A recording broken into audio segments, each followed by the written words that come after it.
GNR టీవీకి స్వాగతం. ముందుగా హెడ్లైన్స్. వైఎస్ఆర్సీపీ పార్టీ మహిళా విభాగం రాష్ట్ర అధ్యక్షురాలు మరియు MLC Shrimati Varadu Kalyani press meet. BJP OBC Morcha రాష్ట్ర అధ్యక్షుడు శ్రీ జి ఆనంద్ గౌడ్ మీడియాతో మాట్లాడుతున్నారు.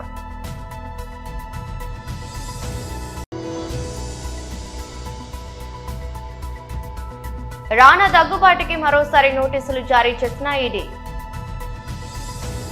వైఎస్ఆర్సీపీ పార్టీ మహిళా విభాగం రాష్ట్ర అధ్యక్షురాలు మరియు ఎమ్మెల్సీ శ్రీమతి వరదు కళ్యాణి ప్రెస్ మీట్ నిర్వహించారు. చంద్రబాబు నాయుడు గారు విజనరీ అని, 40 years ఇండస్ట్రీ అని, అభివృద్ధి ప్రదాత అని, సంక్షేమ సారథి అని, సంపద సృష్టికర్త అని, అలాగే దార్శనికుడు అని ఇలా మీరు చెప్తూ ఉంటారు.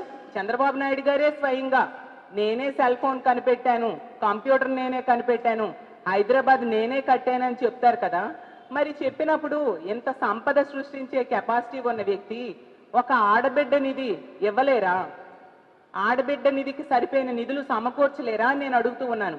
ఈరోజు తీసుకుంటే 2 కోట్ల మంది మహిళలకి ఎన్నికల టైంలో ఆడబిడ్డ నిధి కింద నెలకి 1500 చొప్పున సంవత్సరానికి 18,000 రూపాయలు ఇస్తాను అని చెప్పి ఈ కూటమి ఎన్నికల టైంలో మేనిఫెస్టోలో పెట్టారు, హామీ ఇవ్వడం జరిగింది. అలా తీసుకుంటే నెలకి 3,000 కోట్లు అవసరం అవుతుంది. అలాగే ఏడాదికి 37,000 కోట్లు అవసరం అవుతుంది. గత ఏడాది అంతా ఎగ్గొట్టారు, ఇప్పుడు 2వ ఏడాదిలో కూడా ప్రవేశించడం జరిగింది. అలా తీసుకుంటే 75,000 కోట్ల రూపాయలు ఎగ్గొట్టడం జరిగింది. మరి ఎన్నికల టైంలో ప్రతి సభలో కూడా చంద్రబాబు నాయుడు గారు చెప్పారే, ఆడబిడ్డ నిధి కింద ఈ డబ్బులు ఇస్తాను, ఆడబిడ్డలు కష్టాల్లో ఉన్నారు, వాళ్ళ కష్టాలు తీర్చడానికి ఈ పథకాన్ని నేను ప్రవేశపెడుతూ ఉన్నాను అని చెప్పారే. అలాగే మీ ఎమ్మెల్యేలు అందరూ కూడా ఆ ఎన్నికల టైంలో బాండ్స్ పంచారే, గ్యారంటీ కార్డ్స్ ఇచ్చారే. రామానాయుడు గారు అయితే మరి చెప్పనే అవసరం లేదు. నీకు 15,000, నీకు 18,000, నీకు 36,000, నీకు 48,000 అంటూ ఇంటికి వెళ్ళిన ప్రతి ఇంట్లో కూడా చెప్పి వాళ్ళని మభ్యపెట్టిన సంగతి ఈ రాష్ట్ర ప్రజలు ఎవరూ మర్చిపోలేదే. అప్పుడు గుర్తులేదా? ఇవన్నీ అమలు చేయాలంటే ఆంధ్రప్రదేశ్ రాష్ట్రాన్ని అమ్మాలి అని ఇప్పుడు మీరు చెప్తున్న వ్యాఖ్యలు అప్పుడు మీకు గుర్తులేదా అని అడుగుతున్నాను. ఎందుకు లోకేష్ గారు యువగలం పాదయాత్రలు కూడా ఈ హామీలన్నీ ఇవ్వడం జరిగింది కదా, అప్పుడు గుర్తులేదా అని అడుగుతున్నాను. చంద్రబాబు నాయుడు గారు ఏం చెప్పారు ఎన్నికల టైంలో? వీడియోలు.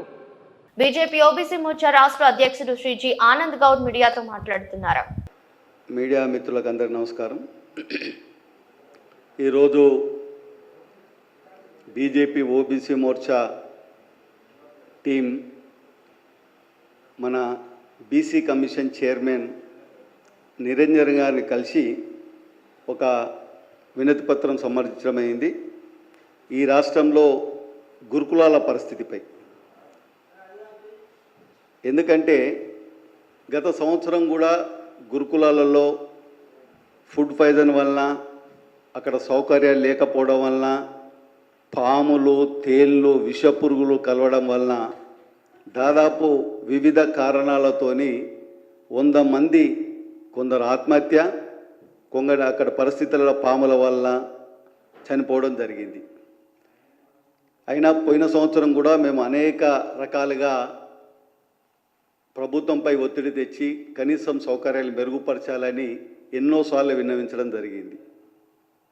అయినా లాస్ట్ ఇయర్ జరిగిన విషయాన్ని దృష్టిలో పెట్టుకొని ఈ సంవత్సరం మొదట్లోనే మేము వెళ్ళి ప్రభుత్వానికి ఒక వినతి పత్రం ఇచ్చాం. ఈ సంవత్సరం అన్నా విద్యార్థుల ప్రాణాలతోని చెలగాటం ఆడొద్దు. లాస్ట్ ఇయర్ కూడా వివిధ ఇబ్బందుల వలన విద్యార్థులు ఆత్మహత్యలు చేసుకున్నారు. ఫుడ్ పాయిజన్ వలన హాస్పిటల్లో చేరి కొంతమంది చనిపోయారు. కొంతమంది అక్కడ పరిస్థితులకు పాముల వల్ల కానీ చనిపోయారు. కాబట్టి ఈ సంవత్సరం ఆ పరిస్థితి రాకుండా జాగ్రత్త పడాలని ఈ గురుకులాలు ఈ సంవత్సరం ప్రారంభంలోనే వాళ్ళకి వెళ్ళి కలిసి మేము ఒక వినతి పత్రం ఇవ్వడం జరిగింది. కానీ దురదృష్టం, మళ్ళీ ఈ వారం 10 రోజులలో రాష్ట్రంలో 10 మంది విద్యార్థులు, దాదాపు 7 మంది ఇప్పటికే చనిపోయారు. 2 నిమ్స్ హాస్పిటల్లో చికిత్స తీసుకుంటున్నారు. ఒకరి పరిస్థితి ఆందోళనకరంగా ఉన్నది. ఒకరికి 2 కాళ్ళు నడుము విరిగిపోయి హాస్పిటల్లో జాయిన్ అయింది. కారణం ఏంటంటే అక్కడ ముఖ్యంగా 3-4 కారణాల వల్ల ఈ గురుకులాలలో ఇబ్బంది జరుగుతున్నది. వీటిని మీరు పరిశీలించాలని, మీరు ప్రత్యక్షంగా కూడా పోయి తెలుసుకోవాలని, దీనిపైన ప్రభుత్వానికి మీరు ఒక నివేదిక ఇచ్చి ఈ పిల్లలను కాపాడడంలో బీసీ కమిషన్ ముందుండి నడిపించాలని చెప్పి ఒక వినతి పత్రం ఇచ్చాం. ముఖ్యంగా దాదాపు 70% బీసీ గురుకులాలలో నీటి సౌకర్యం లేదు. వందలాది మంది, వేలాది మంది పిల్లలున్న గురుకులాలలో కూడా సరి అయిన నీటి సౌకర్యం లేకపోతే విద్యార్థులు ప్రొద్దున లేచినప్పటి నుండి సాయంత్రం రాత్రి వరకు కూడా ప్రతి విషయంలో వాళ్ళకి నీరు అవసరం. ప్రొద్దునే స్నానాలకు కానీ, ప్రొద్దున మరుగుదొడ్ల విషయంలో కానీ, వాళ్ళు బట్టలు ఉతుకోవడంలో కానీ నీళ్ళు లేవు. ఇక ఫుడ్ విషయం చెప్తే రాష్ట్రంలో ఎక్కడో ఒక దగ్గర ప్రతిరోజు ఫుడ్ పాయిజన్ వల్ల హాస్పిటల్లో చేరుతున్నారు. బెట్టింగ్ యాప్ కేసులో సినిమా దగ్గుబాటుకి ఎన్ఫోర్స్మెంట్ డైరెక్టరేట్ మరోసారి నోటీసులు జారీ చేసింది. విచారణకు హాజరయ్యేందుకు గడువు కావాలని రాణా ఐడీని కోరారు. ఈ నేపథ్యంలో విజ్ఞప్తిని మన్నించి మరో తేదీని ఖరారు చేసింది. ఆగస్టు 11న తప్పకుండా విచారణకు హాజరు కావాలని తాజా నోటీసుల్లో పేర్కొంది. బెట్టింగ్ యాప్లను ప్రమోట్ చేసినందుకు నిర్వాహకులు ఇచ్చిన పారితోషికానికి సంబంధించి మనీ లాండరింగ్ జరిగిందనే అనుమానంతో ఈడీ దర్యాప్తు చేస్తుంది. ఈ క్రమంలో రాణాతో పాటు సినీ నటులు ప్రకాష్ రాజ్, విజయ్ దేవరకొండ, మంచు లక్ష్మి తదితరులకు ఈడీ నోటీసులు జారీ చేసింది. ఇంతకు ముందు ఇచ్చిన నోటీసుల ప్రకారం రాణా నేడు విచారణకు హాజరు కావాల్సి ఉంది. అయితే ఆయన ముందుగా నిర్ణయించిన కార్యక్రమాలు, సినిమా షూటింగ్ల కారణంగా విచారణకు హాజరు కాలేనని, కొంత గడువు కావాలని రాణా కోరారు. ఆయన విజ్ఞప్తికి ఈడీ అంగీకరించింది. మంచు లక్ష్మి కూడా విచారణకు హాజరు కావడానికి సమయం కోరారు.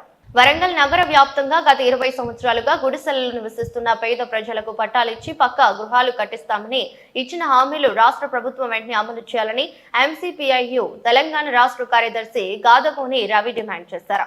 కాంగ్రెస్ పార్టీ ఎన్నికల ముందు పేద ప్రజలకు ఇచ్చిన హామీలు అమలు చేయాలని కోరుతూ ఎంసీపీఐయు జిల్లా కమిటీ ఆధ్వర్యంలో బాలసముద్రంలోని ఏకశిలా పార్కు నుండి వరంగల్ జిల్లా కలెక్టర్ కార్యాలయం వరకు భారీ ఎత్తున ర్యాలీ చేపట్టి కలెక్టర్ కార్యాలయం ముందు బైఠాయించి ధర్నా నిర్వహించారు. కార్యక్రమంలో ఎంసీపీఐయు తెలంగాణ కార్యదర్శి గాదగోని రవి, జిల్లా కార్యదర్శి పెద్దారపు రమేష్, జిల్లా నాయకులు మాలోతు సాగర్, ముక్కర రామస్వామి, ప్రతాప్, గోవర్ధన్ రాజు, మహిళా నాయకురాలు ప్రత్యూష సంధ్యతో పాటు వందలాది మంది కార్యకర్తలు పాల్గొన్నారు. ఈ సందర్భంగా ఎంసీపీఐయు తెలంగాణ కార్యదర్శి గాదగోని రవి మాట్లాడుతూ వరంగల్ నగర వ్యాప్తంగా గత 20 సంవత్సరాలుగా గుడిసెలలో నివసిస్తున్న పేద ప్రజలకు పట్టాలిచ్చి పక్కా గృహాలు కట్టిస్తామని ఇచ్చిన హామీలు రాష్ట్ర ప్రభుత్వం వెంటనే అమలు చేయాలని డిమాండ్ చేశారు.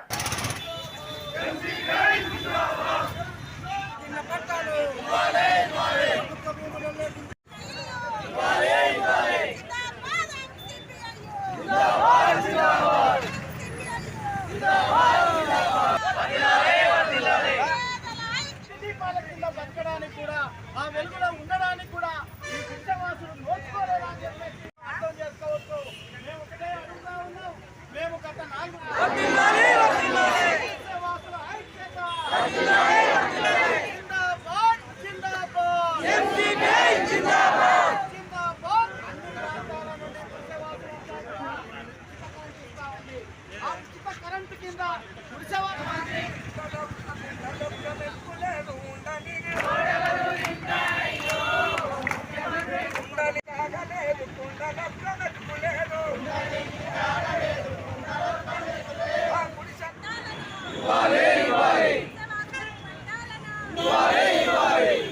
ఈరోజు ప్రజా సమస్యల్ని పరిష్కరించాలని, అలాగే ఇళ్ల స్థలాలు లేని పేద ప్రజలకు ఇళ్ల స్థలాలు ఇవ్వాలని, స్థలాలలో గుడిసెలేసుకున్నటువంటి ప్రజలకు పట్టాలు ఇవ్వాలనే డిమాండ్ తోటి ఈరోజు ఈ వరంగల్ కలెక్టరేట్ ముందు భారీ ధర్నా నిర్వహించడం అనేది జరుగుతూ ఉన్నది.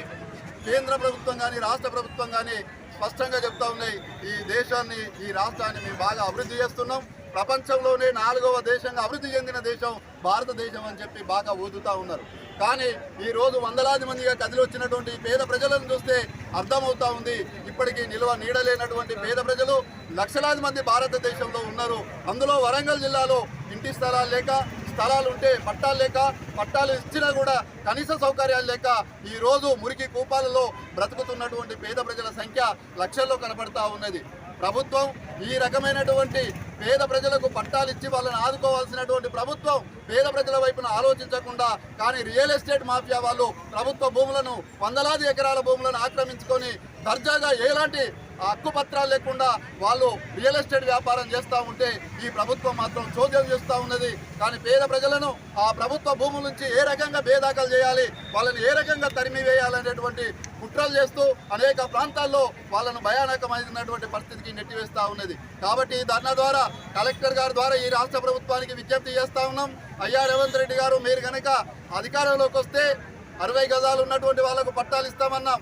పట్టాలు ఇచ్చేయడమే కాకుండా ఇందిరమ్మ ఇల్లు కేటాయిస్తాం, అదేవిధంగా సకల సౌకర్యాలు కల్పిస్తామని చెప్పారు, రేషన్ కార్డులు ఇస్తామని చెప్పారు, ఇంటి నంబర్లు ఇస్తామని చెప్పారు. వాళ్ళ యొక్క ఓట్లు వేసుకొని ఈరోజు మీ గవర్నమెంట్ అధికారంలోకి వచ్చి 20 నెలలు అవుతా ఉంది. కానీ ఎక్కడ ఏ ఖాళీలో కూడా కనీస సౌకర్యాలు కల్పించలేదు, వాళ్ళకి ఇండ్ల పట్టాలు ఇవ్వలేదు. కనీస సౌకర్యాలతో పాటు జీవన భద్రత కల్పించే విధంగా కృషి చేయాల్సినటువంటి ఈ ప్రభుత్వం ఆ వైపు ఆలోచన చేయటం లేదు. కానీ రియల్ ఎస్టేట్ మాఫియా కానీ, భూస్వాములు కానీ, కార్పొరేట్ శక్తులకు మాత్రం ప్రభుత్వ భూములను అప్పరంగా అప్పచెప్తా ఉన్నారు. కాబట్టి మీ విధానాన్ని మార్చుకోండి. ఈ యొక్క ధర్నా ద్వారానైనా ఈ వరంగల్ జిల్లాలో ఉండబడినటువంటి గుడిసెలు వేసుకున్న ప్రతి పేద ప్రజలందరికీ పట్టాలు ఇవ్వాలని చెప్పి, కనీస సౌకర్యాలు కల్పించాలని చెప్పి డిమాండ్ చేస్తూ ఉన్నాం. కేటీఆర్ మహిళలను ఆట బొమ్మలుగా చులకన చేసి అవమానపరిచారని మహబూబ్ నగర్ ఎమ్మెల్యే ఎన్ఎం శ్రీనివాస్ రెడ్డి ఆరోపించారు. మహాలక్ష్మి పథకం ద్వారా తెలంగాణ రాష్ట్ర రోడ్డు రవాణా సంస్థ 200 కోట్ల ఉచిత ప్రయాణాలు పూర్తి చేసుకున్న సందర్భంగా ఏర్పాటు చేసిన మహాలక్ష్మి సంబరాలు కార్యక్రమానికి ఆయన ముఖ్య అతిథిగా హాజరై మాట్లాడారు. గౌరవ ముఖ్యమంత్రి రేవంత్ రెడ్డి ఆలోచన చేసి మహిళలకు ఉచిత బస్సు ప్రయాణం కల్పించడం జరిగిందని, ఉచిత బస్సు ప్రయాణం ద్వారా ఎన్నో అద్భుతాలు సాధ్యమవుతున్నాయన్నారు. సుమారు 6,700 కోట్ల రూపాయలు మహిళలకు ఆదా జరిగిందని, ఒక సంవత్సరంలోనే 48 కొత్త బస్సులు మన మహబూబ్ నగర్ కు కేటాయించడం జరిగిందన్నారు. వచ్చే సంవత్సరంలోగా మళ్లీ 48 కొత్త బస్సులు అందుబాటులోకి తెచ్చే ప్రయత్నం చేస్తున్నామని స్పష్టం చేశారు. ఉచిత బస్సు ప్రయాణం కల్పించిన వెంటనే బీఆర్ఎస్ నాయకులకు కడుపు మంటగా ఉండటంతో మహిళలను అపహేళన చేస్తూ మాట్లాడారని ఆయన చెప్పారు. కానీ ప్రజా ప్రభుత్వ మహిళల ద్వారానే తెలంగాణ రాష్ట్రం మొదటి స్థానంలో ఎదుగుతుందని గుర్తించామని ఆయన స్పష్టం చేశారు. మహిళలే మాకు శక్తి, మా ధైర్యం, మీ ఆశీర్వాదం మాకు ఎల్లవేళలా ఉండాలని ఆయన ఆకాంక్షించారు. ఫ్రీక్వెంట్ ట్రావెలర్ ఎవరు? రెగ్యులర్ గా పోయేటోళ్ళు ఎవరు? బస్సులో రెగ్యులర్ ఎవరా ఎక్కుతున్నారు కదా? చదువుకుంటున్నా ఏడమ్మా హైదరాబాద్ ఫ్రీక్వెంట్ ట్రావెల్ చేస్తుంటారు. వీక్లీ ఎన్నిసార్లు పోతారు హైదరాబాద్? సాటర్డే, ఫ్రైడే, సాటర్డే వస్తారు, మళ్ళీ వెళ్ళిపోతారు. ఫ్రీ బస్ గురించి ఏమనుకుంటున్నారు? ఇంతకుముందు ఎంత ఇస్తుండే కిరాయి? ఎంత ఇస్తుండే మీ ఊరు నుంచి? ఒక్క నిమిషం అబ్బా, మీరు తీసుకున్నారు 150 రూపాయలు నాకు తీయండి, నేను పంపించాలి. అంటే ఇప్పుడు 150 పోనీ 300 ఇప్పుడైతే ఫ్రీనే కదా. Very good, thank you.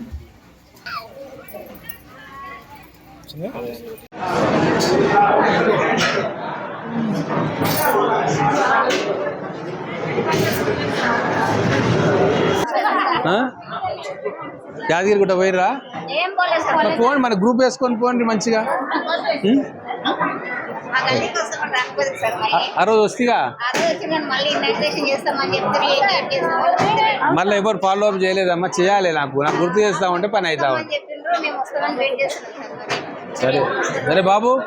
Bhagyalakshmi ముందుకు రావాలమ్మా.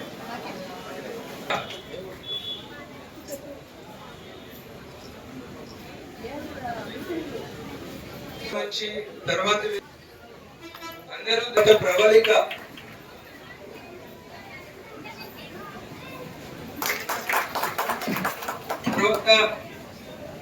కొన్ని సంవత్సరాలు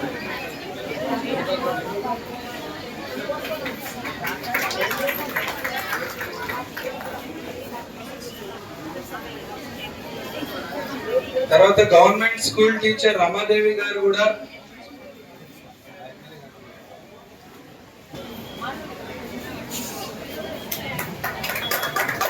అలాగే గవర్నమెంట్ స్కూల్ టీచర్ విజయ్ గారు ముందుకు రావాల్సింది.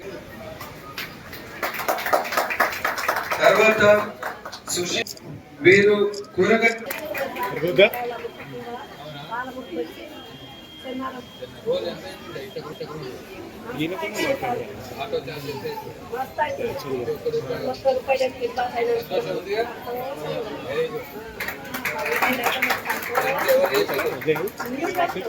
రేవంత్ రెడ్డి గారు కాంగ్రెస్ ప్రభుత్వం చేసి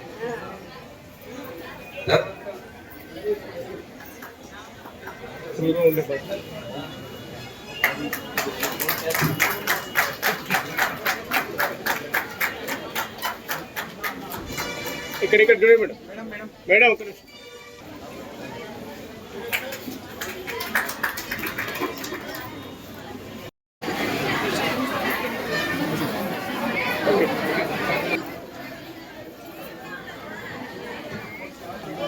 ఒక నిమిషం అన్న ఒక నిమిషం. ముందుగా అతిథులకు మానవులు ఎమ్మెల్యే గారికి ఇన్ఛార్జ్ ఆర్ఎం గారు బొకే ఇవ్వవలసిందిగా కోరుతున్నాం.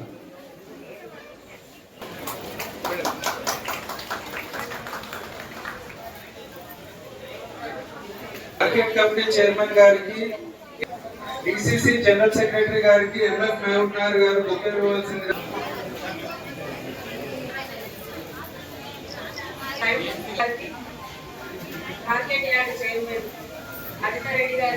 జరుగుతుంది. ఈ అవకాశాన్ని మాకు ప్రభుత్వం కల్పించినందుకు మేమందరము చాలా సంతోషపడుతున్నాము. అలాగే మహిళ ప్రతి దాంట్లో ఎదిగింది. కలెక్టర్గా, మినిస్టర్గా, పోలీస్గా, కానిస్టేబుల్గా అన్ని రకాలలో అన్ని రంగాల్లో ఉన్నారు. కానీ ఒక ఆర్టీసీ డ్రైవర్గా కూడా మన మహిళ ముందుకు రావాలని నేను అనుకుంటున్నాను. అందరూ ఖచ్చితంగా డ్రైవర్గా కూడా కావాలి, మనం బస్ నడిపియాలి, ఒక బస్ తీసుకోవాలని నా కోరిక. ఈ అవకాశాన్ని ఇచ్చిన పెద్దలందరికీ నా యొక్క ధన్యవాదాలు. గర్ల్స్ హై స్కూల్ కొనపాలెం నుంచి వచ్చాను. ఉచిత ఆర్టీసీ బస్సులు పెట్టినందుకు చాలా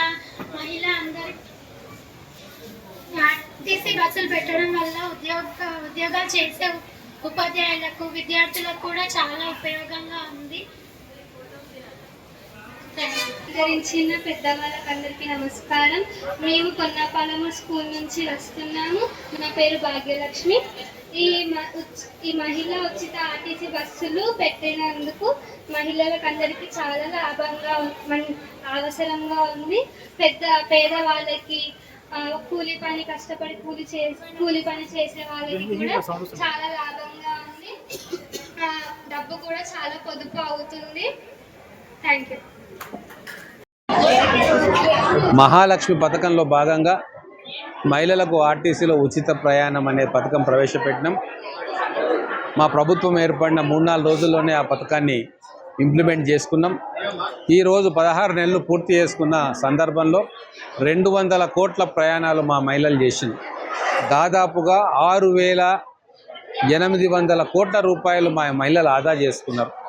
అంతేకాకుండా చదువుల కోసం, ఉపాధి కోసం, వ్యాపారం కోసం, మార్కెటింగ్ కోసం మా మహిళలు దూర ప్రాంతాలకు కూడా ఆర్టీసీ బస్సులో చాలా సేఫ్గా, సునాయాసంగా ప్రయాణాలు చేసుకుంటున్నారు. ఇది ఒక పెద్ద విప్లవం. భారతదేశ చరిత్రలోనే ఇంత గొప్పగా ఆలోచన చేసి ఇంప్లిమెంట్ చేసిన ప్రభుత్వం లేదు.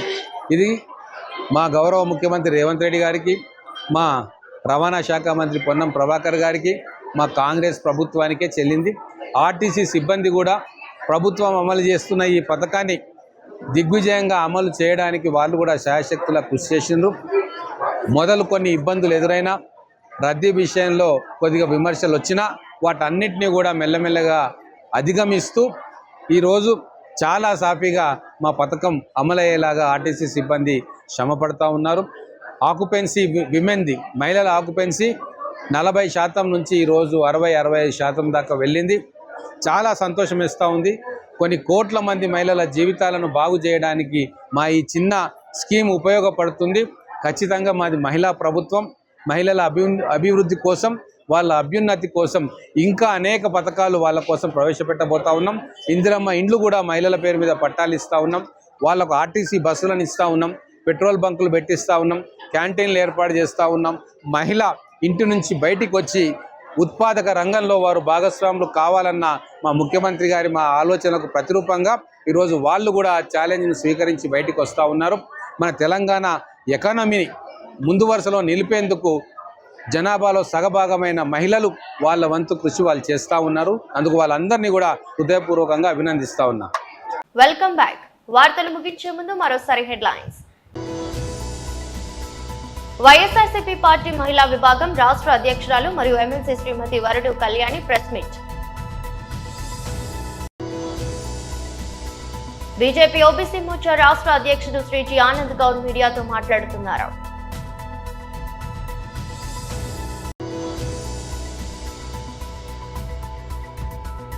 రానా దగ్గుబాటికి మరోసారి నోటీసులు జారీ చేసిన ఈడీ. ఎదురస్ట్ బులెటిన్ మరో బులెటిన్లో మళ్ళీ కలుద్దాం. అంతవరకు సెలవు. నమస్కారం.